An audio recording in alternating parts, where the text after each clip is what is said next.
blistering heat of the Sonoran Desert, where the sun hangs like an unforgiving eye above the barren land, a storm is brewing on the horizon.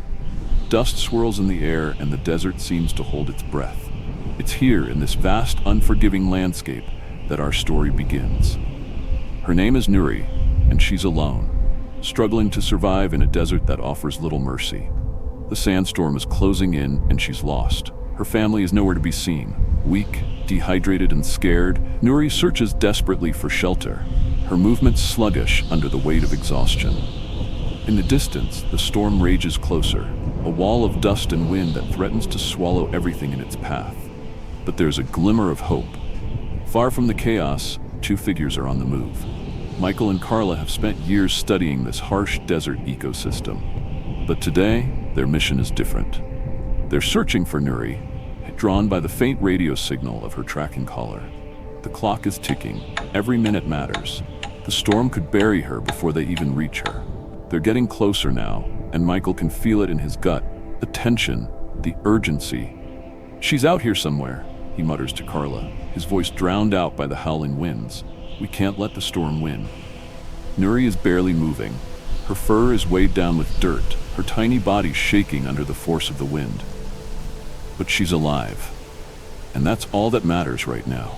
The storm is raging, the sand whipping through the air like thousands of tiny needles. Michael's heart races as he rushes toward Nuri, each step a battle against the relentless gusts. "Easy, girl," he whispers, his voice a calm contrast to the chaos around them. "We've got you." In that moment, the world narrows down to just Michael and the fox in his arms. The storm roars, but Michael doesn't flinch. With Nuri in his grip, he shields her with his body, each step toward the truck an act of defiance against the storm. Every second counts. The fox's life depends on it. As they find shelter, the storm begins to subside. Nuri, once trembling and fearful, is now nestled in the warmth of the truck's interior. Michael and Carla watch over her, their hands steady as they care for the little creature that, against all odds, they've brought to safety. As the days pass, Nuri begins to recover. She regains her strength, her body healing under Michael and Carla's care. But the time has come for the final act of kindness, and so the time has come. Nuri, once lost and broken, is ready to return to the wild. Michael and Carla stand back, watching as the fox takes her first steps into the desert that she once feared. The desert may be harsh, but it's also a place of rebirth. A place where, against all odds, every creature has a chance. Nuri is no longer a lost soul. She is free, and the desert is hers once again.